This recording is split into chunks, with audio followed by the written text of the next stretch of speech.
Praise the Lord. Hallelujah. கர்த்தர் நல்லவர், அவர் கிருபை என்றென்றும் உள்ளது. நானும் நீங்களும் ஆராதிக்கிற நம்முடைய தேவன் நல்லவர், அவர் கிருபை என்றும் உள்ளது. நாம் நல்லவர்களாக இருக்கிறோமோ, நாம் எப்படி இருக்கிறோமோ, நம்முடைய சூழல் எப்படி இருக்கிறதோ அது ஒரு பக்கம் இருக்கிறது. ஆனாலும் அவருடைய கிருபை மேலானது. அவர் சொன்னதுதான், அவர் சொன்னதை செய்ய வல்லவராய் இருக்கிறார். நாங்கள் சுயநீதியை நம்பி வரவில்லை, அவருடைய நீதியை நம்பி வந்திருக்கிறோம். ஆமென். அதே நேரத்திலே நாங்கள் அவருடைய வார்த்தையினால் கழுவப்பட வேண்டியிருக்கிறது. ரத்தத்தால் மீட்கப்பட்டோம். ரத்தமானது கிரயம், ஆனால் ஜீவ வார்த்தையானது என்னை உங்களை சுத்தமாக்கி அவர் சாயலால் மாற்றுவதற்காக தான் திருவசனம். ஆகவேதான் நாங்கள் உபதேசத்தை நமக்கு இன்றைய வார்த்தை என்ன வார்த்தை உங்களுக்கு வாட்ஸ்அப்ல அனுப்பப்பட்டது.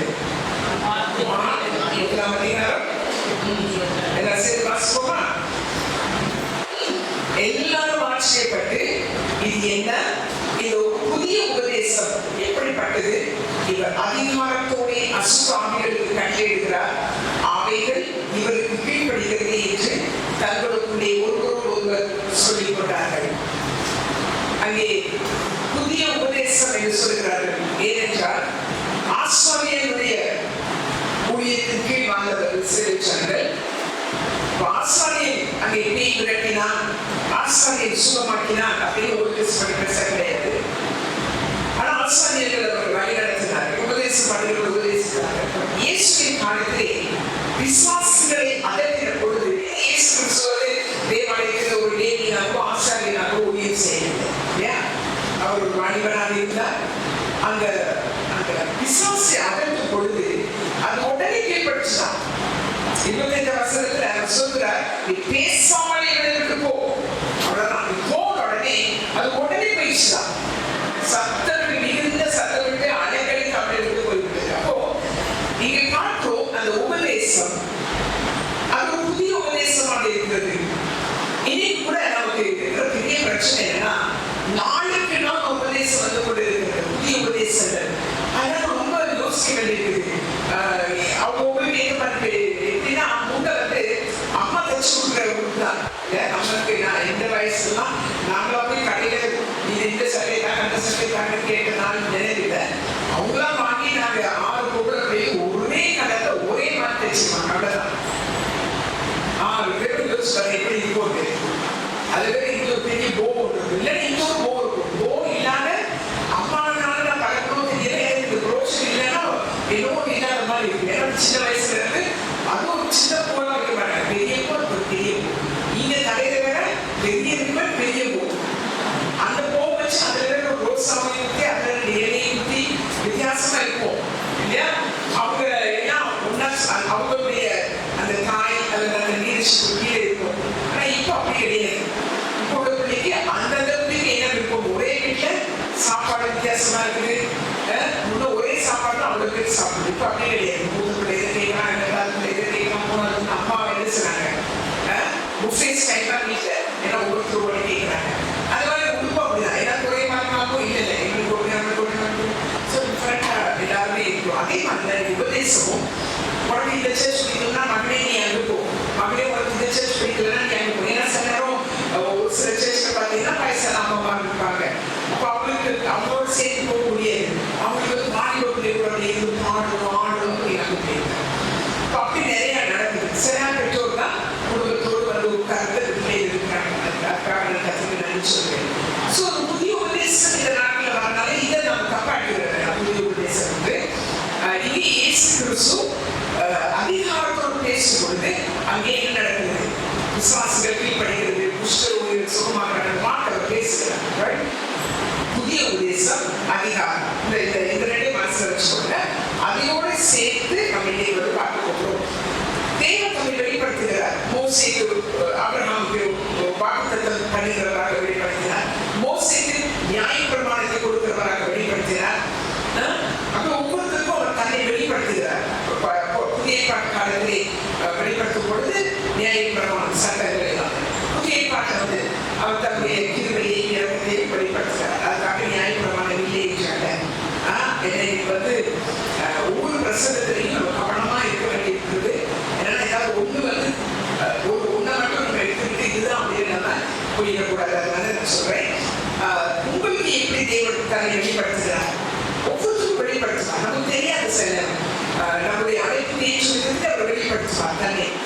என்னுடைய வாழ்க்கையில நான் பார்த்ததுல வந்து அவருடைய வெளிப்பாடு, அவர் எப்போ அவரை பார்த்தாலும், அவர் தரிசனத்தை பார்த்தா, அல்லது வார்த்தையில பார்த்தா, இல்லை ஒரு சுபத்துல பார்த்தா எப்படி வெளிப்படுத்தினாருன்னா, ஒரு ராணுவ வீரனை தான் பார்த்துருக்கேன்.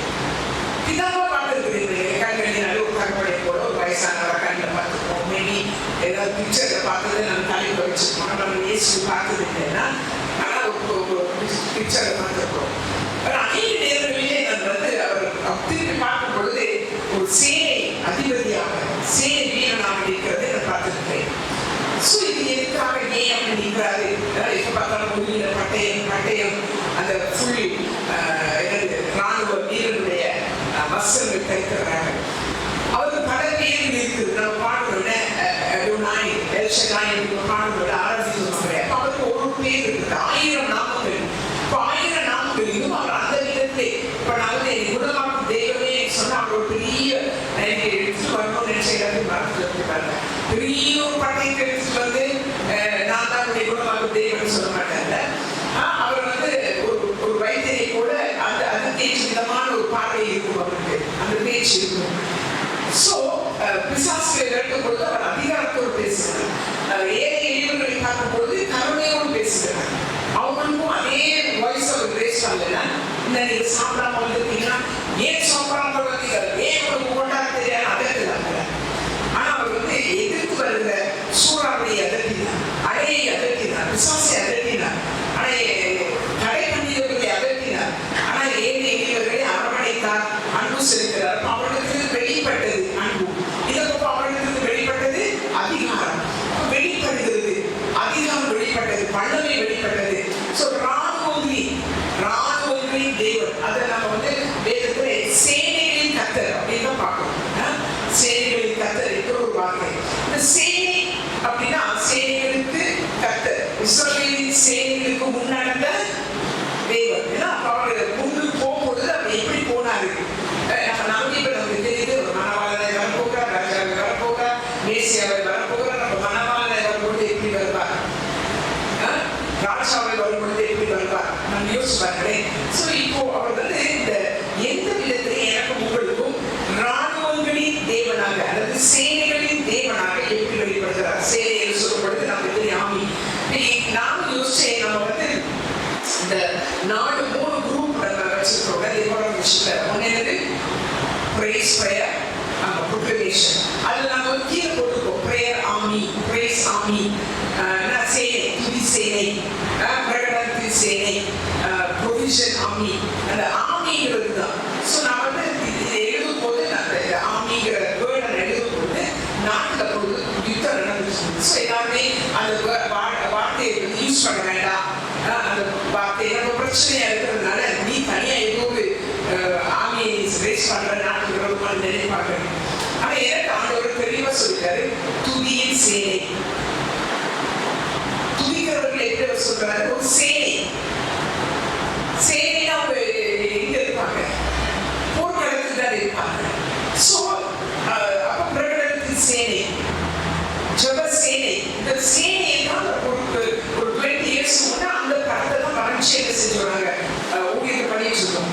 அது சேனை இருக்குது. ஆனால் நாளடைவில் அந்த சேனை நாங்கள் மறந்துட்டோம். திருப்பி தேவன் அதை நினைவு கூறுறார். அப்ப சேனைக்கு ஒரு அதிபதி இருப்பாங்க. அது சொல்லுவோம், நாங்கள் தளபதினு சொல்லுவோம், ஜெனரல், கமாண்டோ நேரம் சொல்லுவோம். சேனையுடைய லீடர் உங்களுக்கு தெரிஞ்சது எல்லாமே. சரி, நம்ம இது 2 போதும், கமாண்டர் அல்லது ஜெனரல், தளபதி. நம்ம தேவனை கூட நன்றி சொல்லும்போது தலக்கர்த்தமாக இயேசு அப்படிங்கிற அவர் வந்து தளபதியாக இருக்கிறார். ஸோ சேனை என்றாலே எதற்கு எந்த இடத்துல இருப்பாங்க, போர் செய்கிற இடத்துல தான் சேனை இருப்பாங்க. அவங்க வந்து கல்யாண வீட்டில் இருக்க மாட்டாங்க, அல்லது அவங்க வந்து வேற ட்ரெஸ்ஸோட இருப்பாங்க. சேனை அதிபதி இருக்கிறாங்கன்னா அந்த சேனை உங்களுடைய ட்ரெஸ் உங்களுக்கு கற்பனை பண்ணி கொடுங்க. அப்படின்னா உங்களுக்கு போர் என்றால் போராட்டம்.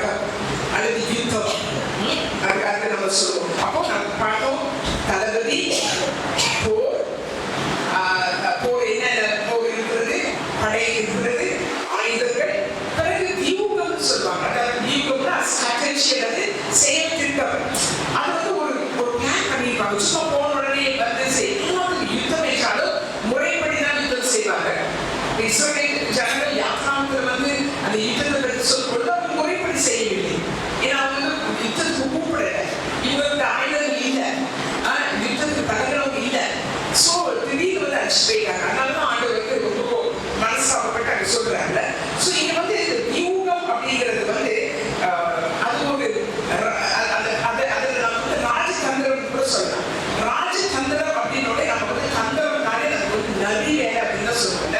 சிலர் சொல்லுவாங்க நரி வேலை பண்ணிட்டு போயிட்டாங்களே. இப்ப நான் சொல்றேன் ராஜதந்திரம் இந்த போர் நீக்கம் எல்லாம் பிசாசை நீங்க நினைச்சத உடனே வந்து நரி வந்து நரி மாதிரி பண்றாங்க. இது வந்து இது வந்து யூகித்து செயல்படுகிற ஒன்று. வாருக்காக ஒரு வாரோடு இருக்குது. தாவித எடுத்துட்டீங்கன்னா எத்தனோ பேரை ஒரே நாளைக்கு எத்தனோ பேர் பண்ணாங்க. 5000 பேர் 10,000 25,000 பேர் கொடுத்தாங்க.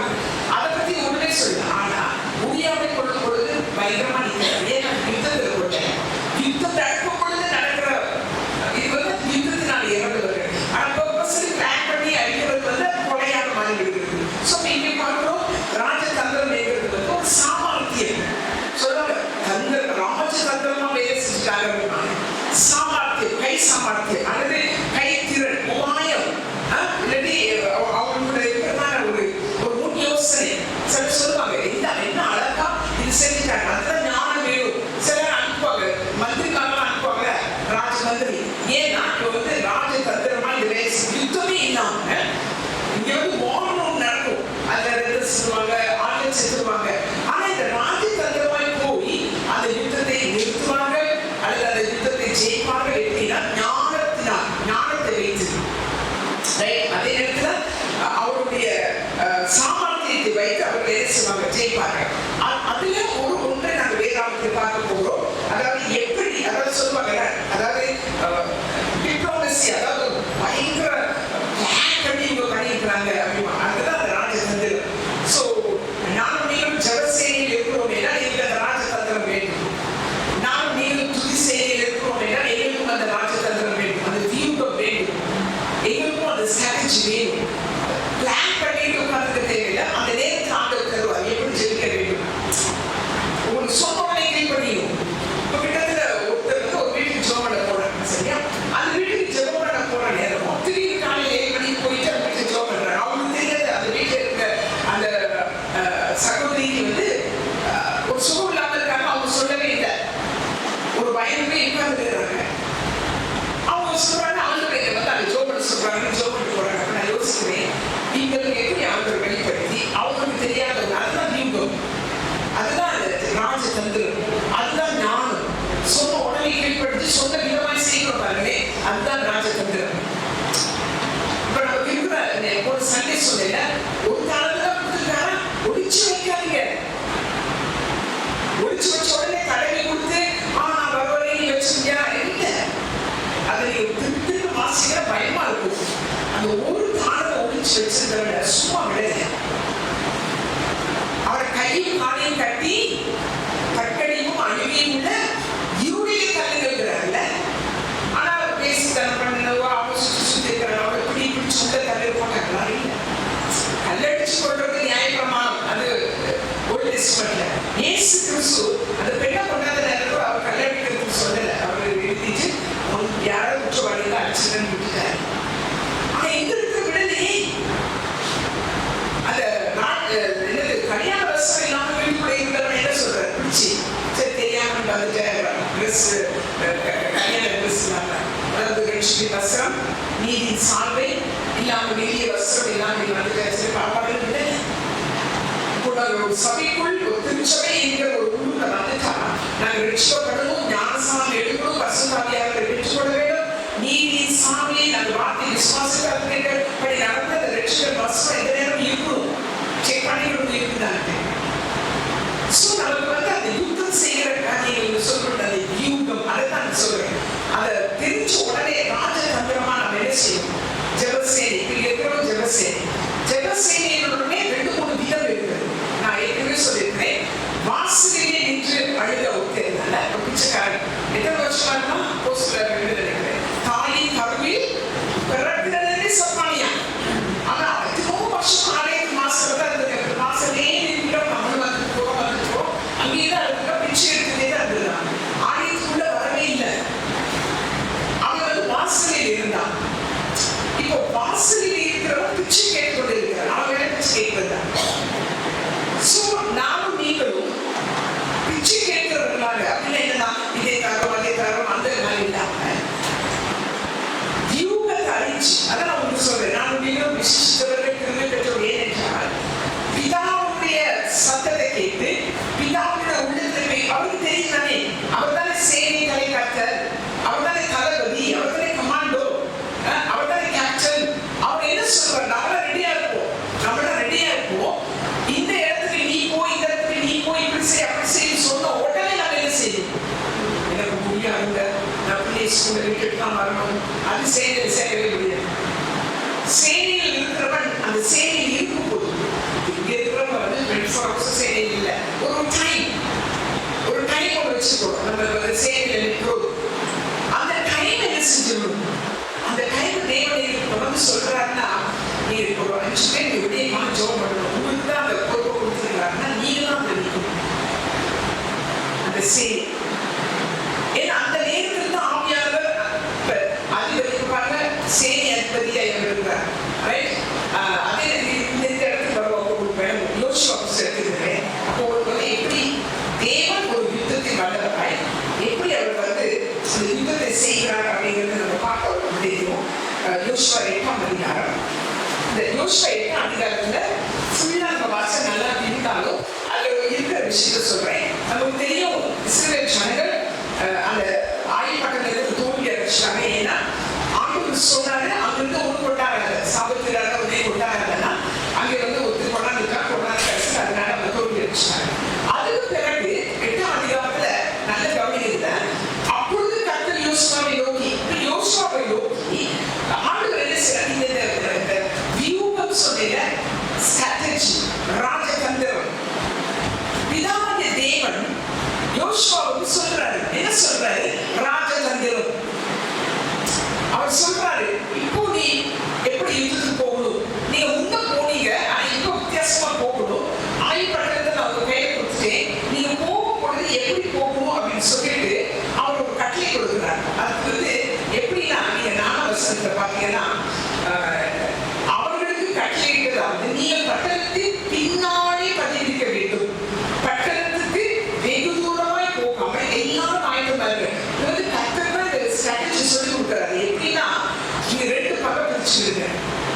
ஒரு கூட்டம் பட்டணத்துக்கு வச்சுக்கொண்டே, இப்ப நான் இருக்கிற பட்டணத்துக்கு என்ட்ரன்ஸ் பக்கத்துல இருக்கு, பட்டணத்துக்கு வெளியில கொஞ்சம் பேர் நில்லுங்க, அந்த ஏரியால நில்லுங்க, பட்டணத்துக்கு என்ட்ரன்ஸ்ல ஒரு குரூப் நில்லுங்க. நீங்க நின்றுட்டு இப்ப பட்டணத்துக்குள்ள இருந்து எல்லா சேனையும் வருவாங்கல்ல, உங்களையும் துரத்திட்டு வருவாங்க, நீங்க தானே முன்னுக்கு நிற்கிறீங்க வாசல்ல, உங்களை துரத்திட்டு வரும்போது நீங்களும் என்ன செய்யுங்க, பயந்து ஓடுற மாதிரி ஓடுங்க. இவங்க துரத்திட்டே வருவாங்க, இங்க இருந்து நீங்க போயிட்டே இருக்க, அந்த என்ட்ரன்ஸ் அந்த எல்லை வரைக்கும் நீங்க போங்க, போயிட்டே இருங்க. எல்லாரும் ஓடி ஓடி உங்களை துரத்துவோம் விரட்டுவோம், எங்க உற்சாகமா விரட்டிட்டு போகுது போயிட்டாங்க. அந்த எல்லைக்கு போன உடனே நீங்க எல்லாரும் உள்ள வந்து பட்டணத்துக்குள்ள போய் பட்டணத்தை தீ வைங்க, பதிவிருங்க. இதான் பதிவிருக்கிறது, பதிவிருந்து தாயிருக்கு சொல்லுவாங்க. அப்ப இந்த ஸ்ட்ராட்டஜி, இந்த யுத்த முறையை யார் சொல்லிக் கொடுக்குறார்? கர்த்தர் தான் சொல்கிறார். சொல்றாரு, நீங்க அவர்கள் முன் போல எங்களுக்கு எதிராக புறப்பட்டு வரும்போது அவர்களுக்கு முன்னதாக நாங்கள் ஓடி போவோம், நாங்கள் ஓடிட்டு போவோம். அப்பொழுது அவர்கள் முன் போல நமக்கு முன்னாக முறிந்து ஓடி போகிறார்கள் என்று சொல்லி எங்களை துரத்தி புறப்படுவார்கள். நாங்களும் அவர்களை பட்டணத்தை விட்டு இப்பாலே வரப்பட்டு மட்டும் அவர்களுக்கு முன்னாதாக ஓடுவோம். அப்பொழுது நீங்கள் பதிவிலிருந்து எழும்பி வந்து பட்டணத்தை பிடிக்க வேண்டும். இதுதான் ஸ்ட்ராட்டஜி முறை.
வித்தியாசமா பண்ண வைத்தார்.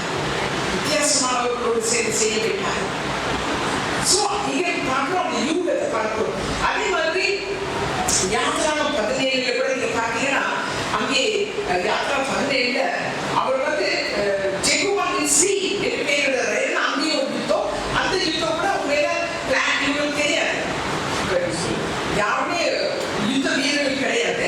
ஆனாலும் அவர் சரி ஜோஷுவா போறாரு. அந்த அந்த இடத்துல வந்து 2 காரியம் நடக்குது.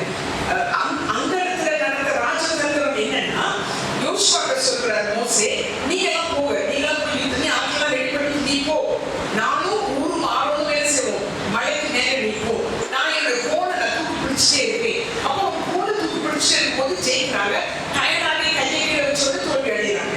அப்போ 2 பேரும் பாக்குறாங்க, என்ன பண்றது, 2 பேரையும் கல்லை வச்சு கல்லுக்கு மேல கையை வச்சு பிடிச்சிக்கிறாங்க. அப்போ ஜெயிக்க இருக்கிறாங்க. அது ஒரு ஸ்ட்ராட்டஜி. நம்ம யோசிப்போம், இதெல்லாம் என்னது, வாய்க்கால்கள் வெட்டுவாரு, அங்க போவாரு. சோ தேவனுடைய வியூகம், தேவனுடைய ஸ்ட்ராட்டஜி வந்து சில நேரம் வித்தியாசமாக இருக்கும். ஆனால் நானும் நீங்களும் எந்த நேரம் எங்க காது எங்க இருக்கணும், அவருடைய சத்தத்துக்கு அவர் என்ன பேசுகிறார் கேட்டுட்டே இருக்கணும். இப்ப இந்த யாத்திராகத்துல பார்ப்போம். அங்கே அதே நேரத்துல நீங்க யாத்திராகம் அந்த இதுல பாருங்க, நம்ம அது யாத்திராகம் இஸ்ரவேல் ஜனங்கள் வந்து எங்கிருந்து வராங்கல்ல, வரும்போது 14ஆம் அதிகாரத்துல பாருங்க, அதுவும் அங்கேயே ஒரு யுத்தத்துக்கான ஒரு வியூகம் சொல்றாரு பாருங்க.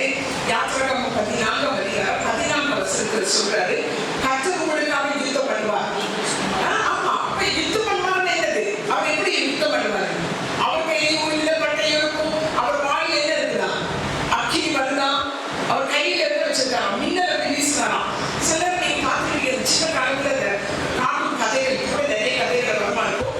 அது அப்படி வாயில இருந்து நெருப்பு வரும், கையை போட்டோடனே லைட்டிங் மாதிரி வரும்.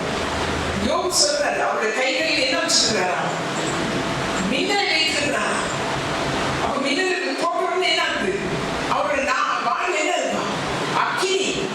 கூட ஊத்தோடனே என்ன வருது, அக்கினி வரணும். கரிமலை, இதெல்லாம் அவருடைய என்ன சொல்லுவோம், ஸ்டோர் ஹவுஸ், அவருடைய கபடாவா, அவருடைய ஸ்டோர் ஹவுஸ்ல இருக்குதான். அதை திறந்து விட்டுறாரு, குழந்தைகளை திறந்து விட்டுறாரு.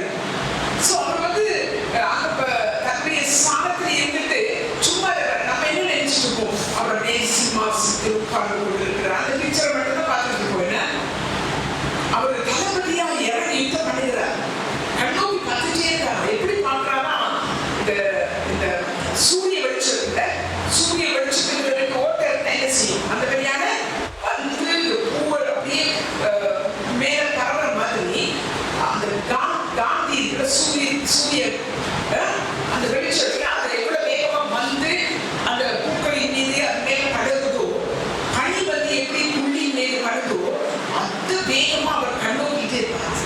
அவர் வேகம் ஒவ்வொரு பார்த்துட்டே இருப்பார். அவர் பூமியை காண்கிறார், எங்களை காண்கிறார், உங்களை காண்கிறார். அப்ப எங்களுக்கு ஏதாவது நடக்கும் பொழுது அவர் என்ன செய்யறாரு, காலை இறங்கி யுத்தம் பண்ணுகிறார், காலை இறங்கி யுத்தம் பண்ணுகிறார். இவங்களுக்கு பண்ண முடியலையா? அதனாலதான் நாங்க இன்னைக்கு வந்து அவரை கூப்பிட போறோம். எப்படி கூப்பிட போறோம், ராணுவங்களின் தேவனே.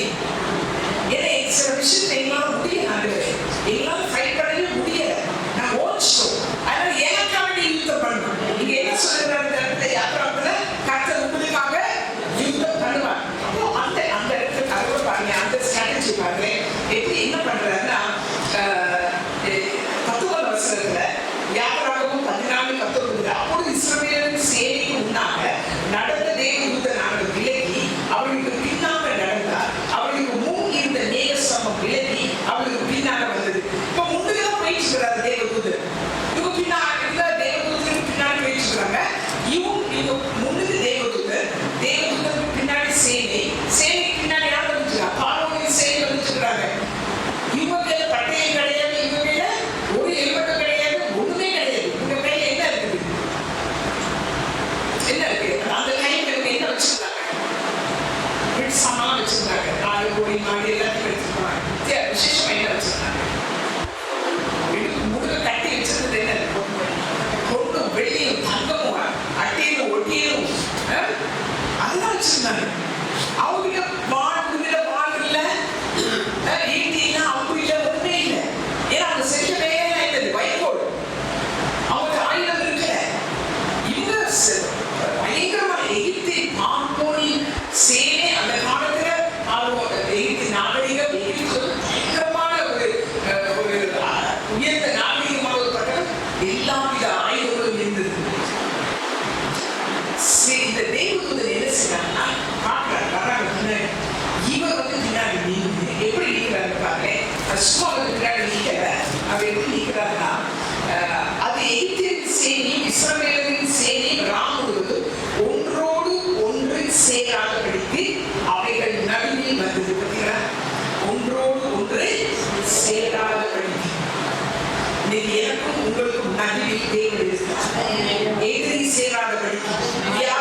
இஸ்ரவேல் ஜனங்களுக்கு வெளிச்சமாகவும் அவர்களுக்கு இருளாகவும்.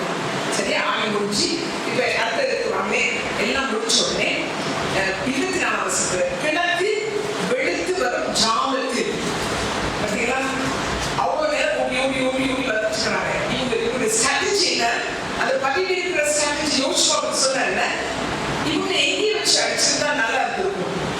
அந்த கடல் அந்த சமுத்திரத்துக்கு அங்கேயே அடிச்சிருக்கிறாங்க. இவங்க ரெண்டாம் கடந்த பிறகு இவங்களும் வாராங்க, இவங்களும் அங்கேயே இருக்கிறாங்க. இந்த ஓடிச்சுக்கிறவங்க மனம் எப்படி இருக்கும், என்னத்துக்கு இந்த தங்கம், என்னத்துக்கு இந்த பொண்ணு, அநியாயம், அங்கேயே நாங்கள் பைக்கோட வச்சுருந்துருக்கலாம். நீங்க போராடி தான் வந்தாங்க. போராடி வந்தாலும் வர வர வர என்ன நடக்குது, உள்ள வர ஸ்ட்ராட்டஜி இருக்காங்க. அவர் என்ன கண்டனை சொல்லியிருந்தார் ஏற்கனவே, இன்று கண்ட எகிப்தை நீங்கள் என்றும் காணவே. அதுதான் பதில். நல்ல ஞாபகம் வச்சுக்கொள்ளுங்க, ஒரு ஊழியக்காரனுடைய வாயிலிருந்து பதில் தான் வரும். யார் அந்த பதிலை பிடிச்சுக்கிறீங்களோ அவங்களுக்கு வெற்றி, பதிலை பிடிக்காதவர்களுக்கு வெற்றி இல்லை. அப்ப உபதேசம் வந்து பதில். உங்களுக்கு எப்படி இந்த யுத்தத்தில் எப்படி ஜெயிக்கணும், இதை எப்படி ஹேண்டில் பண்ணணும், உங்களுக்கு இங்க ராஜதந்திரம் சொல்லிக் கொடுக்கப்படுகிறது, உங்களுக்கு இங்கே வியூகம் சொல்லிக் கொடுக்கப்படுகிறது, எப்படி எப்படி பண்ணணும். ஏன்னா நமக்கு வந்து டெய்லி ஏதாவது யுத்தத்தில் நம்ம இருக்கிறோம், சும்மா கிடையாது. ஸோ இங்க வந்து என்ன பண்றாங்கன்னா அழகா வந்துட்டு கிழக்கு வெளுத்து வரும் ஜாமத்தில் கர்த்தர் அக்கினியும் மேகமுமான சம்பளத்திலிருந்து எகிப்தியரின் சேனையை பார்த்து அவர்கள் சேனையை கலங்கடித்து. இன்னொரு இடத்துல பாருங்களே, அவங்களே சொல்றாங்க எங்களுடைய ரதங்களெல்லாம் இதாகுது, அந்த அந்த உரிமைகளெல்லாம் சுலராக இருக்கு, நாங்கள் வருத்தத்தோட நடக்கிறோம் அப்படின்னு சொல்லிட்டு கர்த்தர் அவர்களுக்கு துணை நின்று எகிப்திற்கு விரோதமாக யுத்தம் பண்ணுகிறார் என்றார்கள். எகிப்தியர் சொல்றாங்க, யார் யுத்தம் பண்றாங்க, அவங்களுடைய கர்த்தர் யுத்தம் பண்ணுகிறார் என்று எகிப்தியர் சொல்லுகிறாங்க. இன்னைக்கு நம்மளோடு இருக்கிறவங்க சொல்லணும், இது கர்த்தர் தான் எங்களுக்கு யுத்தம் பண்றாங்க. ஜெயிக்க முடியாது, இவங்களால போகவே முடியாது, இவங்களால நிற்கவே முடியாது. இவங்க ஆராதிக்கிற கர்த்தர் தான் இவங்களை காப்பாற்றுறாரு, இவங்களை நடத்துறாரு. எகிப்தியர் சொன்னாங்களாம், எனக்கு உங்களுக்கு சொல்றாங்க. அது பிறகு என்னன்னா 27 வருஷத்துல கர்த்தர் அவர்களை கடலின் நடுவே கவிழ்த்து போட்டார். இஸ்ரவேல் ஜனங்கள் ஒண்ணுமே பண்ணல. ஏதாவது பண்ணாங்களா, அடிச்சாங்களா, உடைச்சாங்களா, போராடினாங்க, ஒண்ணு தப்பு என்ன பண்ணாங்க, முழுத்து கிடந்தாங்க, வாதாடிட்டு கிடந்தாங்க, வாயாடி வழக்காடிட்டு கிடந்தாங்க. அது ஒண்ணுதான் செஞ்சுட்டு இருந்தாங்க. ஆனா கர்த்தர் தான் ஃபுல் யுத்தத்தை பண்ணுறாங்க, ஃபுல் ஸ்ட்ராட்டஜி அவர் தான் பண்றாங்க. ரொம்ப பெரிய சேனை அவர் விரோதம், அவர் முன் நிற்க முடியுமா, யாராவது நிற்க முடியுமா, ஒருத்தரை நிற்க முடியாது. ஓகே, அப்ப நம்ம இந்த இடத்துல மூணு ரெண்டு வித்தியாசமான யுத்தங்களை பார்த்தோம். எப்படி அவங்க ஸ்ட்ராட்டஜியாக பார்த்தோம், எப்படி யுத்தம் பண்ணுகிறாரு.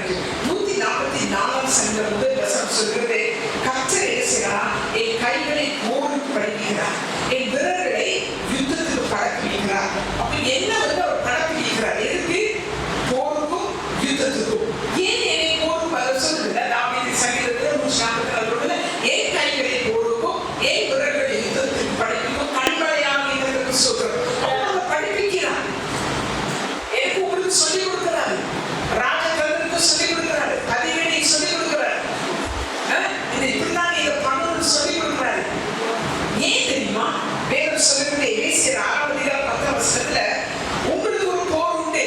உங்களுக்கு சொன்னாரா இல்லையா, சகலமா சுவிசேஷம் சொல்லி கொண்டு வருவாங்க. நீங்க ஏற்றுக்கிறது ஒரு பிரச்சனை இருக்காது, ஒரு கஷ்டம் இருக்காது, இத்தனை போய் இயேசுவை ஏற்றுக்கொண்டால் உங்களுக்கு நித்திய ராஜ்யம் இருக்கு. இயேசுவை ஏற்றுக்கொண்டால் உங்கள் பேர் ஜீவபுத்தகத்தில் எழுதப்படும். இயேசுவை ஏற்றுக்கொண்டதினாலே உங்களுடைய அக்கிரமங்களும் அநியாயங்களும் மன்னிக்கப்படும். ஆனா வாழ்க்கை மனாந்தரத்தில் வரணுமே, வாழ்க்கையில் போராட்டம் இருக்கும். நிறைய பேர் வந்தோம், பாருங்க இயேசு ஏற்றுக்கிட்டோம், நாங்கள் சர்ச்சுக்கு வந்தோம். எத்தனை பேர் நீங்க இயேசு ஏற்றுக்கிட்டு பிரச்சனை இல்லாம வாங்க, ஒரு பிரச்சனை இல்லாம ஒரு கையெழுத்து ஒரு பிரச்சனை கிடையாது, பிள்ளைங்களுக்கு ஒரு பிரச்சனை கிடையாது. எல்லாம் பிரச்சனையோட தான் உட்கார்ந்துருக்கோம். நான் பிரச்சனையோட பேசிட்டு இருக்கேன், போராட்டத்துடைய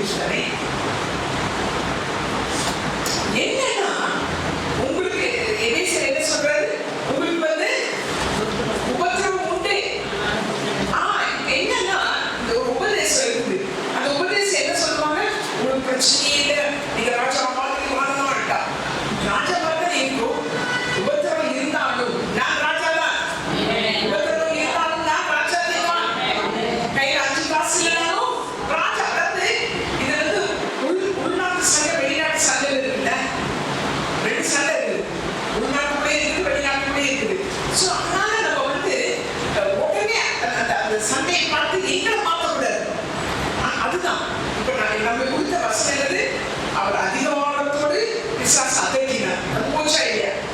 அதுதான் இப்ப நானும் நீங்களும் எங்களுக்கு ஸ்ட்ராட்டஜி என்னது? அதட்டணும். யார் அதட்டணும்? புருஷன் அதட்டணும், பிள்ளையை அதட்டணும், குடும்பத்தை அதட்டணும். வாய் குதிச்சு சும்மா இல்ல. அதான் யாரை அதட்டும்படியான அதிகாரம்? அந்த வர்ற யுத்தம் வருது இல்ல, அதை நம்ம சொல்றேன் பாருங்க. இந்த இடத்துல 6 அதிகாரம் எடுத்து வச்சுட்டீங்களா? அவர் என்ன சொல்றாரு? கடைசியாக சகோதரர் கடைசியா சொல்றாராம், நீங்கள் பிசாசின் தந்திரத்தோட எதிர்த்து நிற்க திராணியுள்ளவர்களாகும்படிக்கு தேவனுடைய சர்வாதிகாரத்தை கற்றுக்கொள். ஏனெனில் மாம்சத்தோடும் இரத்தத்தோடும் கண்ட துரைத்தனங்களோடும் அதிகாரங்களோடும் இப்பிரபஞ்சத்தின் அதிகார லோகாதிபதிகளோடும் வானமண்டலங்களில் உள்ள தொழிலாளர் ஆளுமைகளின் சேனைகளோடும் உங்களுக்கு போராட உண்டு. இப்ப நிறைய பேர் வார்ஃபேர் வந்து எதிர்ப்பாங்க. இப்ப நான் அந்த ஜெபமாக இல்லை, வார்ஃபேர் பிரேயருக்கு கூட பலதரப்பட்ட இது இருக்கு. நான் அதை உங்களுக்கு சொல்லி கொடுக்குறேன். என்னன்னா போராட்டம் உண்டு அப்படிங்கிறாங்க. இந்த போராட்டத்தை பற்றி நான் ஏற்கனவே சொல்லியிருக்கேன்னா, இந்த உள்நாட்டு போராட்டம் இருக்குல்ல, உள்நாட்டு போராட்டத்துக்கு தூக்குனாலும் அந்த போராட்டம் இருக்கு. உள்நாட்டு போராட்டம் குடிச்சுட்டே இருக்கும் போதும் அந்த போராட்டம் இருக்கு. தேங்காய் திரும்பிட்டே இருக்கும் போது உள்நாட்டு போராட்டம் இருந்தது. அது எதுக்கு எனக்கு உள்நாட்டு போராட்டம்? மனசுக்கும் இறுதியை சொல்லும், நீ நம்பு விசுவாசி. மனம் சொல்லும், எத்தனை வருஷம் தான் நம்புறது, எவ்வளவு நாளா விசுவாசிக்கிறது, பேசாம விட்டுட்டு போய் இது சொல்லும். உடனே இது எடுத்து என்ன செய்யும்? இல்ல இவ்வளவு நாள் நீ பொறுத்துருக்கானே, 10 வருஷம் பொறுத்துருக்கானே, 20 வருஷம் பொறுத்துருக்கானே, இன்னும் கொஞ்சம் பொறுத்து போய் இறுதியை சொல்லும். மனம் சொல்லும், இல்ல என்னால முடியாது. அப்ப எதுவுமே இருக்குது. நமக்கு வந்து வாயு பயிர்வு பிரச்சனை பார்த்தீங்கன்னா, எத்தனை பேருக்கு வாயு பயிர்வு பிரச்சனை? ஒருத்தர் 2 பேர் தான் சொல்றாங்க. எனக்கு டெய்லி வாய்ப்பு பயிர்வு என்னன்னா, என் வாய்க்கு வந்து நல்ல ருசியா சாப்பிட்றது பிடிக்கும். அது ஸ்வீட் ரொம்பவே பிடிக்கும். ஏதாவது ஒரு துண்டை சாப்பிடணும் அப்படின்னு வாய்க்கு பிடிக்கும். ஆனா வயிறு ஏற்றுக்கிறேன். வயிறு சொல்லும் உடம்பு சரிபட்டு வராது. ஏன்னா வயிறு தெரியும் என்னென்ன எப்படி வயிற்று சுரக்கலைன்னு அதுக்கு தெரியும். அதனால அதே நேரத்தில் சில இதை நான் பண்ண மாட்டேன். சில இடத்துல பார்த்துட்டு கல்யாண வீடு அங்கே போகும்போது அந்த பிளேட்ல போட்டுட்டு வருவாங்க. என்னது பெரிய சுரங்க மாதிரி போட்டு விடுறாங்க. அப்படி இருக்கும். நான் பார்த்து நான் 4 நாள் 5 நாளைக்கு சாப்பிட்ற சாப்பாடு இருக்கேன் அப்படின்னு நினைச்சிருக்கேன். சிலர் ஆசிரியர் சாப்பிட்டு முந்தி நான் அந்த மாதிரி போகிற மாதிரி போட மாட்டேன். ஆனா அங்க இருக்கிற எல்லாமே இருக்குது. பீஃபே இருக்கும், சிக்கனே இருக்கும், ப்ரான்ஸே இருக்கும். சொல்லுங்க, நான் மட்டும் தான் எடுக்கிறேன். சிக்கன், பீஃப், ப்ரான்ஸ், கட்லெட், கட்டி ஃபிஷ், மட்டன், போக், எல்லாத்தையும் குடிச்சு கொண்டு என்னைக்காவது தலையிறது என்னைக்காவது தலையில சாப்பிட்டுட்டு கல்யாணம் பிள்ளைங்க பிள்ளைங்க சாலியாக செல்லாம் கூட்டிட்டு போவேன். நான் வந்து ஹோட்டல் போடுறது ரொம்ப போக மாட்டேன். அது சரிபடுறாங்க. எனக்கு வீட்டு சாப்பாடு தான். ஆனால் இவங்க வந்து சாலி ஒர்க்கில் இருக்கும்போது எப்படியாவது கூட்டு போவாங்க. அப்போ அவங்க ஆர்டர் பண்ணுவாங்க சீ ஃபுட். அதில் என்ன இருக்கும்? நண்டு, ராடு, அது தவிர்த்து மற்ற ஃபுட்டு, நெய்கிற ஃபுட்டு, நீங்கிற ஃபுட்டு, நெய்கிற ஃபுட்டு. நம்மளுக்கு வந்து 2 சேர்த்து என்ன ஆகிடும்? பிரச்சனை தெரியும். ஆனாலும் என்னைக்காவது ஒரு நாள் வீட்டை ராடு சாப்பிடுது. நைட்டு எனக்கு ராடு ஒத்துக்கிடாதுங்கிறது எனக்கு தெரியாது. அது ஒரு ராடை வச்சுப்பா பாருங்க, ஸ்வீட் அண்ட் சார் அது செம்மையாக சாப்பிடுறது. போட ராடை தின்னுட்டு பக்கத்தில் இருக்கிற போக்கை என்ன செய்யுது? அது பீஃப், சிக்கன், அதையும் விடக்கூடாது. அதிலே 2 துண்டை சாப்பிடணும்னு சாப்பிட்டு வந்தது. ஆனா ரொம்ப வயிறு விட்டு சாப்பிட மாட்டேன். ஆனா எல்லாம் சேர்த்துக்கிறது. சும்மா இருக்கலாம், வெறும் ஒரு பட்டலை போட்டு சாப்பிடலாம்ல. ஐஸ்கிரீம் போட்டு அதெல்லாம் அண்ணா செய்வோம். இது எல்லாம் உள்ள போன உடனே இந்த ராட் என்ன செய்யும்? அண்ணா செய்ய முடியும். ஆசிட் தானே. போக்கும் ஒரு நாளுக்கும் நான் நேச்சுக்கிட்டு நீந்திக்கிட்டு அங்கே ஒரு சண்டை, மீனுக்கும் ஆட்டுக்கு சண்டை. இவங்க ஒத்துக்கிறாங்க. இதுல தண்ணி இருக்குது என்னமா உள்ள போட்டு உள்ளுக்கு அவங்களுக்கு உள்நாட்டு யுத்தம்.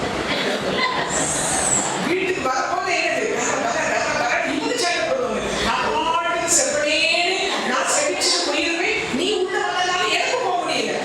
ராதையா சொல்லும், ஒன்னாவது வாங்கும். பீஃப் என்ன சொல்லும், நீ பேசாம எனக்குள்ள வராம இருந்திருந்தா நான் பாட்டுக்கு போயிருப்பேன். பீஃப் ராதை பார்த்து என்ன சொல்லும், நீ தான் எல்லாம் ஒன்னாவது இங்கே கட கட கட கட சண்டை இல்லை.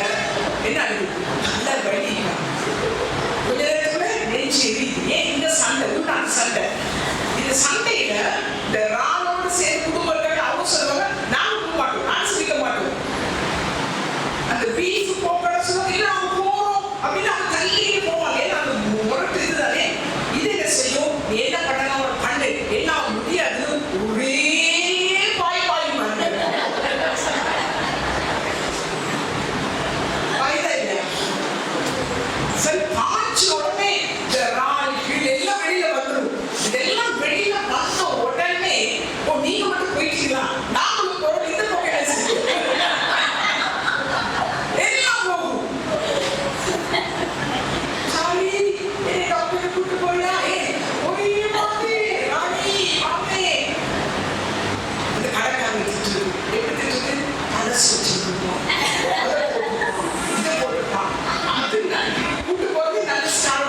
இருக்கிறது வயிறுக்கு நல்லாவே இல்லை.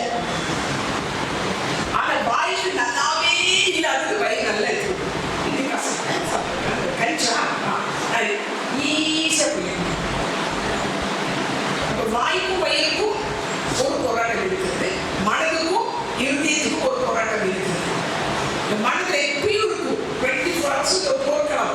இங்க வந்து ஒரு போராட்டம். இதோட போராடிட்டு இருக்க வேண்டியது, சொல்லிக்கிட்டே இருக்க வேண்டியது. போகாதன்னா இல்லை நான் போறேன். நிலவு நாங்கள் ஸ்கூல்ல மனப்போன போக்கெல்லாம் அதுவும் நாங்கள் சின்ன மனம் போன போக்கெல்லாம் போக வேண்டாம் அப்படின்னு அப்ப தெரியாது. மனம் எங்க இருக்குன்னு தெரியாது, எங்க போகணும்னு தெரியாது.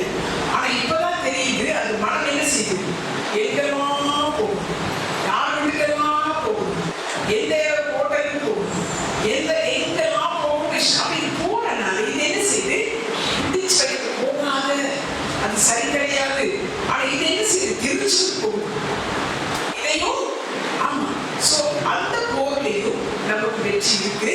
அது மட்டுமல்ல, உள்நாட்டு போர்களை நான் சொன்னேன். உள்நாட்டு போர் யார் யாருக்கு, வாயுக்கும் வயிறுக்கும் மனதிற்கும் இருதயத்துக்கும். இப்போ வெளிநாட்டுக்கும் மாம்சத்தோடும் ரத்தத்தோடும் அல்ல. நம்ம குடும்பத்துல இருக்க அண்ணன் தம்பியோட கிடையாது, அக்கா தங்கச்சி மாமா மச்சனோட கிடையாது. கேரக்டரோட பிரச்சனை இருக்கு. அவருடைய கேரக்டர், அவங்க வந்து கோபப்படும் பொழுது, எரிச்சல் அடையும் பொழுது, அவங்க சொன்ன வேலையை செய்யாமல் இருக்கும் பொழுது என்ன நடக்குது, ஒரு சூழ்நிலை வருகிறது. அதுல மனசபலம் வருகிறது, சண்டை சச்சரவு வருகிறது. அப்போ அந்த இடத்துல ஆண்டவர் என்ன சொல்றாரு, நான் உன்னை யுத்தத்துக்கு பழகுவேன், நீ என்ன செய்யணும். இயேசு என்ன செய்தாலும் புதிய உபதேசம், புதிய உபதேசமும் என்ன பண்ண அதற்கு. இப்ப நாமும் நீங்க என்ன செய்யணும், அதற்கு சீசனும் அதற்காக தானே. அந்த பேய் போகல ஒரு இடத்துல. அவங்க சொல்றாங்க நாங்களும் அதற்கு பார்த்து போகல அப்படின்னு. சொல்றாரு, சிஸ்டர் சொல்றாரு. இந்த இடத்துல நீங்க பாத்தீங்கன்னா அவர் என்ன சொல்றாருன்னா, நீ வந்து யுத்தத்துக்கு போகணும்னா இவ்வளவு வசனத்தை நீ போட்டுக் கொள்ளணும். சர்வாயுத வர்க்கம் இந்த வார்ஃபேர் அப்படிங்கிறது வந்து தப்பா வேற மாதிரி கடலை இருக்கு. வீட்டுக்குள்ள செய்யற வீட்டுக்குள்ளே வார்ஃபேர் கிடையாது. இது வந்து இதனுடைய ஆழத்தை உங்களுக்கு வெளிப்படுத்துறதுனாலும் மேலாக நம்மளுக்கு சொல்லுறேன். வாழ்றது இப்ப நானும் நீங்களும் வேற படையிலிருந்து வேற காலத்தை செய்யணும் அவசியம் கிடையாது. நம்முடைய வாழ்க்கையில் அன்றாட ஜெயமாய் வாழ்வதற்கு எப்படி வாழலாம் அதுதான் அவங்க சொல்லிட்டு இருக்கேன். அதனால வார்ஃபேரோட தப்பா வேற மாதிரி யோசிச்சு இது பண்ணிட வேண்டாம். நமக்கு சொன்ன வேலை மட்டும் அவசியம். இங்க ஆகையால் என்ன சொல்றாரு, இங்க சொல்றாரு கடைசியாக. 10ஆம் வசனத்துல என்ன சொல்றாரு, கடைசியாக. 12ஆம் வசனத்துல என்ன சொல்றாரு, ஏனெனில். 13ஆம் வசனத்துல சொல்றாரு ஆகையால். அப்போ இந்த மாதிரி இருக்கிறதுனால நீங்க என்ன செய்ய, சர்வாயுத வர்க்கத்தை அறிந்து கொள்ளுங்க. இப்ப இதைத்தான் நாங்க ஜெபத்துல பண்ணணும். ஜெபம்னா ஊர்க்கார ஏதாவது சொல்லி ஆண்டவே நான் திருப்பிதான் அப்படி பண்ணினா இப்படி வாங்க, அவனை அடிச்சிருங்க, அவங்க ஏதாவது அந்த அது அல்ல. ஜெப நேரத்திலே நாம நினைச்சு கொள்வோம், ஜெப நேரம் என்பது குடிக்கிற நேரம். என்ன நேரம், ஜெப நேரம் என்பது பஸ்ஸ தனிக்கிற நேரம். ஜெப நேரம் என்பது புதிய என்னது அழைக்காரர்களை கருத்து கொடுக்கிற நேரம். எப்படி ஒரு கல்யாணத்துக்கு ரெடி ஆகும்ல, அந்த மாதிரி நான் இது முன்னே சொல்லுவேன். முதல் பிரகாரம், 2வது பிரகாரம். அப்ப எப்படி சரிப்படுத்தும், எப்படின்னா பாருங்க, ஆடையா தீர்னாலே அவர்களுடைய எதிர்க்கவும் சடலத்தில் செய்து கொடுத்தவர்களாய் நிற்கவும் திராணி உள்ளவர்களாய் இருக்கும்படிக்கு தேவனுடைய சர்வாயுத வர்க்கத்தை தரித்து கொள்ளும். அப்ப அது என்னது தரித்து சொல்லுகிறாங்கன்னா சத்தியம். என்னது சத்தியம். சத்தியம் எங்க இருக்கு, இதுதான் சத்தியம். அப்ப சத்தியத்தை என்ன செய்யுது, சத்தியத்தை என்னன்னா சத்தியம் கட்சி உங்கள் அறையை கட்டிக் கொள்ளுங்க அப்படின்னு இந்த பைபிள் இருக்கு. அப்படி கட்டிக்கிறதா என்னது, வசனத்தை அறியும். என்னது, வசனத்தை அறியும். அப்ப என்ன செய்யும், இந்த சத்தியத்தை கட்டணும்னா என்னது, உட்கார்ந்து வேதத்தை வாசிக்கிறது டைம் எடுக்கும். சும்மா டக்குனு ஒரு வசனம் உட்கார்ந்து எழுது, எழுதிட்டே இருக்கும். நீங்க பைபிள்னு ஒண்ணு நீங்க வாசிக்கிறீங்கன்னா உங்க பக்கத்துல டைரி இருக்கணும். டைரி இல்ல சிஸ்டர், நானா இப்போ கூட சில கேலண்டர் இருக்குல்ல, கேலண்டர் சட்டத்துக்கும் கிடையாதே இருக்கும். அதை நாளா வெட்டி அதையும் வச்சுருக்கேன். வாழ்க்கை என்ன திரும்ப சொல்லுவாங்க,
அந்த சுவிசேஷம் என்று சொல்லும்போது என்னோட பார்த்து சமாதானம் ஸ்டாண்ட் ரெடி. அது ஷூ தானே, ஷூ போட்டு என்ன பண்ணுவோம், ரெடி. ஷூ போடுற வரைக்கும் நான் ரெடி கிடையாது. அப்போ ஆல்வேஸ் பி ரெடி அப்படின்னு எத்தனை நேரம் நீ ரெடியா இருக்கணும். அதான் சொல்ற சர்வாயுத வர்க்கத்தை கலந்து கொண்டு எப்படியும் ரெடியா இருக்கு அப்படின்னு சமாதானமா இருக்கு.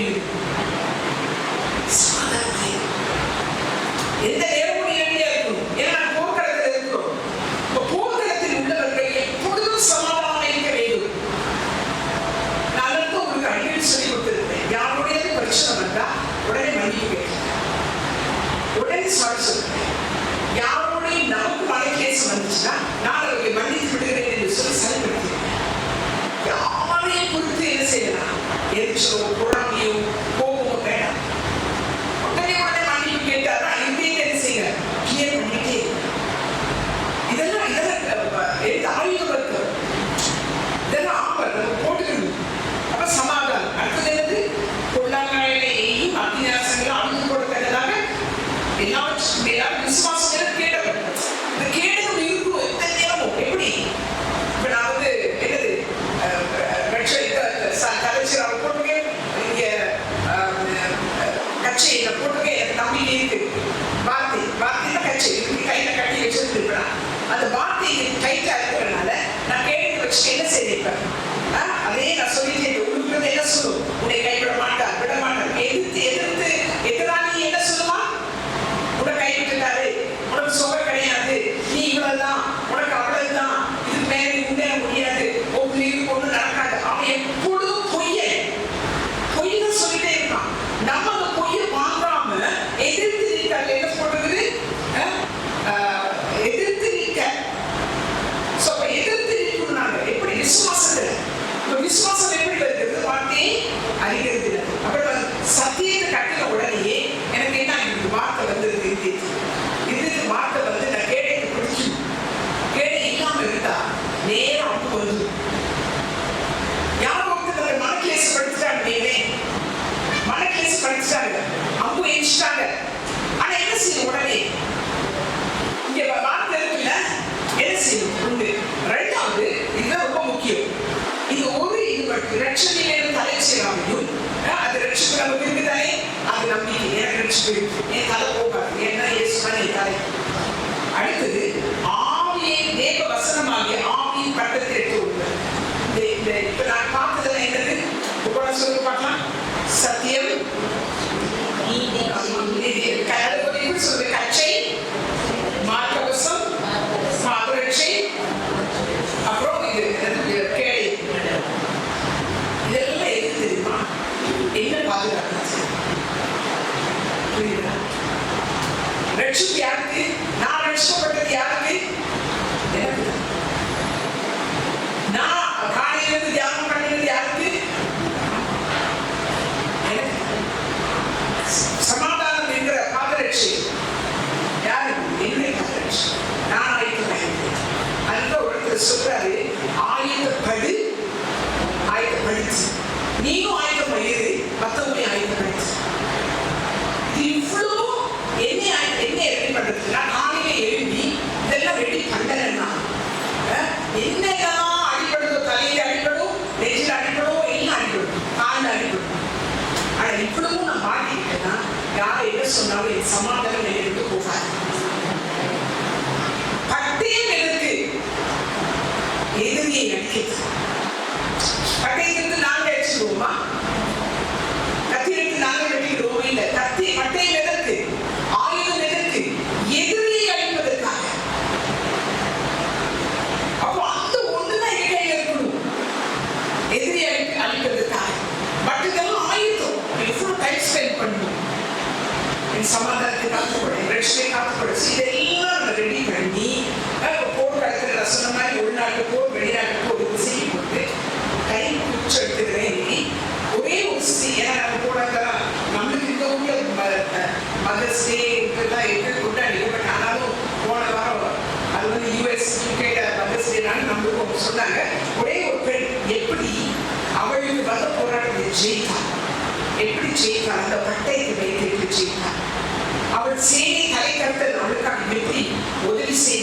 டக்குனு பார்த்து ராணுவங்களின் தேவன் அந்த பெண்ணுக்கு எப்படி உதவினார், அதே தேவன் எனக்கும் உங்களுக்கு உதவுவார், எனக்கு உங்களுக்கு யுத்தம் பண்ணுவார்.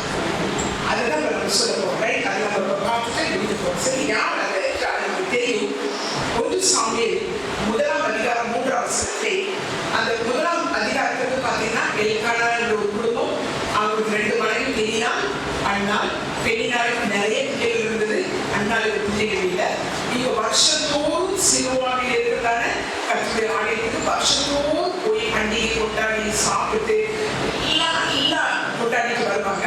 அதுல அண்ணாளுக்கு பிள்ளை இல்லாதனால இந்த எல்கானா என்ன சொல்றாருன்னா, அண்ணாளுக்கு எப்பயுமே ரெட்டிப்பான ஆசீர்வாதம், ரெட்டிப்பா கொடுப்பாங்க. சாப்பாடு அது எல்லாமே அவளுக்கு என்ன கிஃப்ட் கொடுக்குறாரு எல்லாமே ரெட்டிப்பா கொடுப்பாங்க. ஸோ ரொம்ப நேசிச்சா அந்த எல்கானா ஹஸ்பண்ட் ரொம்ப நேசிச்சா. இப்படிப்பட்ட ஒரு நிலையில் அண்ணாளுடைய நிலை எப்படி இருந்தது என்றால், அங்கே சாமி புத்தகத்தில் பார்க்கிறோம், இவளுக்கு இந்த பிள்ளை இல்லாததினாலே அந்த அந்த பெண்ணினால் இவள் என்ன செய்வாள் என்றால், அங்கே 6வது வசனம் பார்க்கிறோம். 6வது வசனத்திலே அவள் துக்கப்படும்படியாக, எனது அண்ணாள் துக்கப்படும்படியாக, இன்னைக்கு பிசாசு தான் செய்வாங்க, நல்ல ஞாபகம் வச்சுக்கொள்ளுங்க. அவளுக்கு தேவை நீங்க துக்கமா இருக்கணும், அவளுக்கு தேவை நீங்க கண்ணீரோட இருக்கணும், அவளுக்கு தேவை நீங்க மனக்லேசம் துக்கப்படும்படியாக அவளை மிகவும் விசனப்படுத்துவான். அப்ப அழுதுட்டே இருப்பான். நம்மளும் அப்படித்தானே, நம்ம யாராவது விசனப்படுத்த என்ன செய்வோம், அழுது கொண்டே இருப்பான். அடுத்தது சச்சரமா இருப்பானா. 8வது வசனத்துல அவன் ஹஸ்பண்ட் கேட்கிறாரு, சாப்பிட மாட்டானா. இப்ப நம்மளும் அப்படித்தானே, யாராவது நம்ம ஹெல்ப் பண்ணிட்டா என்ன செய்வோம், முதலாவது எதை கட் பண்ணுவோம், சாப்பாடு அழுவோம், அப்புறம் சாப்பாடை கட் பண்ணுவோம், அதுல பேச்சு கட் பண்ணுவோம், அப்புறம் ஆலையை கட் பண்ணிடுவோம். ஏன் நீ அதை விசனப்படுத்தி விட்ட. அப்போ இவ எப்படியெல்லாம் இருக்கிறான், அவன் இறுதி எப்படியெல்லாம் இருக்குதுன்னா, துக்கமாக இருக்கிறது, விசனமாக இருக்கிறது, அழுகையாக இருக்கிறது, சஞ்சலமாக இருக்கிறது, கேசமாக இருக்கிறது. இப்படி ஒரு இறுதியத்தோட எங்க வந்திருக்காங்க, ஃபீஸ்ட் வந்திருக்காங்க. இங்கெல்லாம் பார்த்துருக்கீங்களா ஃபீஸ்ட்? எல்லாரும் ஓடி விளையாடிட்டு இருக்கிறாங்க, எல்லாரும் சமம் வாங்கிட்டு இருக்கிறாங்க, ஷாப்பிங் பண்ணிட்டு இருக்கிறாங்க. இவன் என்ன செய்யறான், அழுது கொண்டு இருக்கிறான், சாப்பிடாம அழுது கொண்டு இருக்கிறான். சோ அப்போ கணவன் சொல்றாரு, நீ ஏன் அழுற, அண்ணாலே நீ ஏன் அழுற, நீ சாப்பிடு, ஏன் நீ சஞ்சலப்படுகிற. 8ஆம் வசனத்துல சொல்றாரு, 10 குமாரனை பார்க்கிலும் நான் உனக்கு அதிகம் அல்லவா, நான் உன்னை ரொம்ப நேசிக்கிறேனே. அவர் கம்ஃபர்ட் பண்ணி மாட்டுறாரு. அந்த புருஷனுடைய அன்பு மட்டும் தான் அவளுக்கு இருக்கு. ஆனா பெண்ணினால் என்ன செய்ய, அவளை குத்தி குடஞ்சி குழந்தை இல்லைங்கிற ஒரே காரணம், அவளுக்கு ஒரே ஒரு குறைதான், கடவுளுடைய அன்பு இருந்துச்சு, அவளும் நல்லவ, ஆனா அவளுக்கு குழந்தை ஒரு குறை. இன்னைக்கு ஒருவேளை நமக்கு ஏதோ ஒரு குறை இருக்கு, ஏதோ ஒரு குறை இருக்கு, அந்த ஒரு குறையை வச்சு படைச்சு வைத்துக்காங்க. பார்த்துட்டீங்களா, அண்ணா ஜெயித்தால் நானும் நீங்கள் இது ஜெயித்து தான் போகிறோம். ஏன்னா இதுக்கு நாங்கள் யாரை சந்திக்கிறோம், ராணுவங்களின் தேவன். அந்த ராணுவங்களின் தேவன் அண்ணாவுக்கு எப்படி உதவி செய்தார், எனக்கு உங்களுக்கு உதவி செய்கிறார். ரைட்? இப்ப என்ன நடக்குதுன்னா, அந்த அந்த அதிகாரம் 1ஆம் அதிகாரத்துல இங்கதான் ரொம்ப இதெல்லாம் நாங்கள் செய்யணும். சீலோவிலே இருக்கிற அவர்கள் புசித்து குடித்த பின்பும் அண்ணாள் எழுந்திருந்தார். இதைதான் நாங்கள் இருக்கிற இடத்துக்கு எழுதணும்.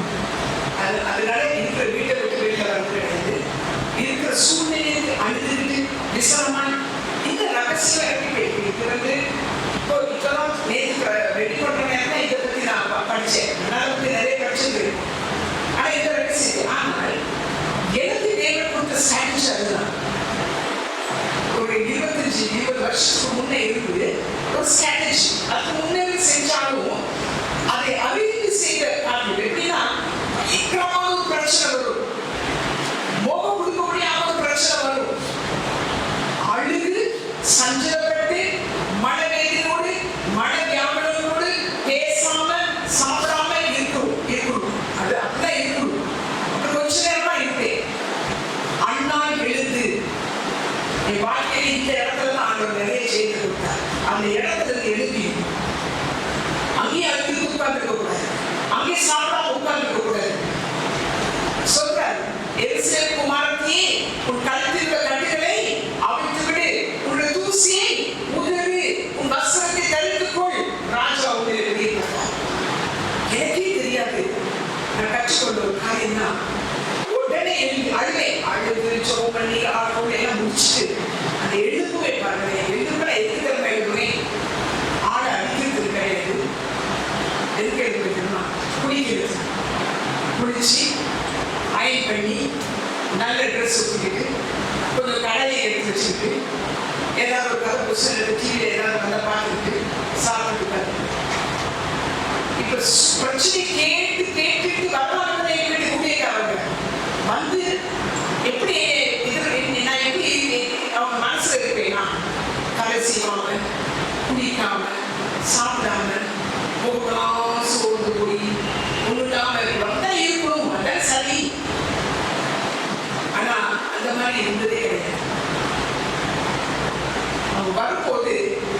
பார்த்தாரு.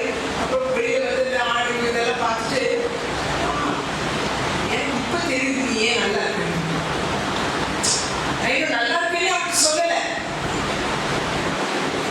அந்த சூழ்நிலையை பார்த்துட்டே ஏன் எப்படி நல்லா இருக்கேன்னு எனக்கு தெரியும். நீங்க வந்து முதல் வந்து அந்த அந்த இடத்துல இருந்து காலி பண்ணணும். அந்த துக்கம் முகமா இருக்கிற இடத்துல இருந்து நீங்க வெளியே வந்துடணும். அது கலரணும். அதான் என்னுடைய கையை இருக்கு, விரல்களே இருக்குது. யுத்தம் எல்லாரும் போயிட்டீங்களா? அந்த பழைய விக்ரஸ் மாதிரி அப்படிதான் இருக்கு. பேச்சு இல்லாம மூச்சு காலத்துல ஆடு இருந்துச்சு, அம்மா என்ன இருந்துச்சு. ஆமா, அதாவது பழக்கி வைக்கிறார். இதுதான் உட்கார்ந்துட்டு செஞ்சிருக்காம என்ன செய்யணும்? அண்ணால் எழுந்து என்ன சொல்ற? அண்ணால் எழுந்து போய் அந்த பையனை மொப்புன்னு அடிச்சு பெண்ணால இடிச்சு சண்டை போட்டு அப்படியே போட்டு இந்த அண்ணால் எழுந்து எங்க போறா? கர்த்தருடைய ஆலயத்துக்கு போய் எப்படி கூப்பிடுறா? 11ஆம் வசனத்துல எப்படி கூப்பிடுறா? சேனைகளின் கர்த்தாவே. ஹல்லேலூயா. அண்ணாவின் மாலை எழுங்க. என்ன செய்யணுமா? அதை செய்து முடிக்க போறோம். ரைட்? யோவேல் 3ஆம் அதிகாரம் 13ஆம் வசனம். பயிர் முதிர்ந்தது, அறிவாளை நீட்டி அருங்கள். ஹல்லேலூயா. இப்ப என்னன்னா ஆண்டவர் என்ன சொல்றாருன்னா எல்லாம் ரெடியா இருக்கு. எப்படி ரெடியா இருக்கா? அது நல்ல முதிர்ந்து அறுவடை, பெரிய அறுவடை, ஆத்தும அறுவடையும் இருக்கிறது, ஆவிக்குரிய அறுவடையும் இருக்கிறது, பொருளாதார அறுவடையும் இருக்கிறது. இப்ப இருக்கிற மாதிரி நாங்க இருக்க போக மாட்டோம். நாங்க எங்க முதல் எங்க இருந்தோம்? வயல்ல உழுகிற மாடுகளா இருந்தோம். மிதிச்சு ஒவ்வொரு கட்டடத்திலையும் போய் எத்தனை கட்டடங்களில் போய் அந்த அந்த நிலங்களை என்ன வாக்கி கொடுத்திருக்கிறோம்? இலக்கு வாக்கி கொடுத்திருக்கிறோம். ஒரு எரும மாடு மாதிரி, ஒரு புல்டோசர் மாதிரி வேலை செஞ்சிருக்கிறோம். இப்போ அறுவடைக்கு அந்த மாடு வந்து என்ன செய்யுது? அந்த வயல்ல அந்த அறுத்த அறுவடை என்ன செய்யுது? பிரிக்குது. அதனாலதான் 1 சொல்றாரு, அந்த அந்த அந்த வேலை செய்கிற மாட்டினுடைய வாயை நீ கட்டாத. ஏன்னா அந்த வேலை செய்து. ஆனா இன்னைக்கு மாட்டினுடைய வாய் கட்டப்பட்டு கூலி கொடுக்கப்படாமல், அந்த ஆகாரம் கொடுக்கப்படாமல் ஒரு அநியாயம் நடந்திருக்கிறது. அந்த அநியாயத்தை கர்த்தர் இந்த நாளிலே முழுவதுமாக மாற்றப் போகிறார். முழுவதுமாய் மாற்றப் போகிறார். இனி இந்த அநியாயம் நடக்காது. இனி நம்முடைய பங்கு நமக்கு வரும். இவ்வளவு நாளும் யார் நமக்கு விரோதமாய் எதிர்த்து அதான் இப்போ வந்து மனுஷனை குறித்து நான் சொல்லவில்லை, ஆனால் பொன்னாம்பான். இப்போ நாங்க என்ன செய்ய போறோம்னா அண்ணாவை போட்டு சொல்ல போறோம். நீர் தளபதியே, எங்களுடைய ராணுவத்தின் தேவனே, நீர் போய் யுத்தம் பண்ணும். ஏனென்றால் எங்களால் இந்த யுத்தத்தை காண முடியாது. நீர் எங்களுக்காக இந்த யுத்தத்தை பண்ணும். ஏனென்றால் நீர் இந்த யுத்தத்தை கண்ணினால் தான் நானும் நீரும் ஜெயம் எடுக்க முடியும். நீர் கண்ணினால் மட்டும்தான் இந்த ஜெயம் எனக்கு உங்களுக்கு உண்டு.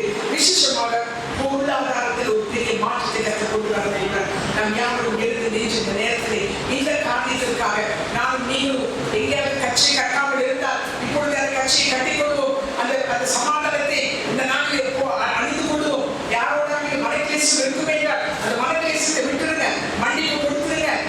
ஏனென்றால் நாங்கள் யுத்தம் செய்ய போவோம். நாங்கள் இந்த நாளில் சொல்லும் பொழுது அவரை அதட்டினார். அந்த பேயை அது போயிடுச்சு. அதிகாரத்தோடு அதட்டினார். அந்த அதிகாரம் எப்போ தெரியுமா வரும்? அந்த சர்வாயுத வர்க்கத்தை கைக்கு கொடுக்கும். நம்ம நினைப்போம் அதெல்லாம் இல்ல, இல்லை. இப்ப ஆண்டவர்களை கேட்கிறது ஒன்று இருக்கிறது, ரைட்? அது ஒன்று. ஆனால் இப்பொழுது நாங்கள் சத்துருவிடத்தில் பேச போகிறோம். சத்துருவோடு பேசுறோம். நீங்க 1 சாமுவேல் 2ஆம் அதிகாரத்தை பாருங்க. அவன் என்ன அழகா சேனைகளின் கர்த்தரை துதிக்கிறார். இந்த நாளிலே சொல்லுவோமா? நாம் நின்று கருத்து நின்று தேவன் எனக்காக உங்களுக்காக யுத்தம் பண்ண போகிறார். அது விசுவாச அறிக்கை பண்ணுங்க. நம்முடைய இந்த அறுவடை தரிசனமாக இருக்கலாம், அல்லது இருக்கலாம், அல்லது நீங்களாக இருக்கலாம், அல்லது நானாக இருக்கலாம். யாரும் பொருளாதார தடையோடு, பொருளாதார மயக்கத்தன்மை, ஐயோ எத்தனை வருஷங்களாகிவிட்டது, எங்களுக்கு வர வேண்டிய வருமானங்கள் வரவில்லை, எங்களுடைய பொருளாதாரத்திலே கஷ்டம், நான் கடனோடு இருக்கிறேன், நான் நிறைய பேங்க் லோன் எடுத்திருக்கிறேன்,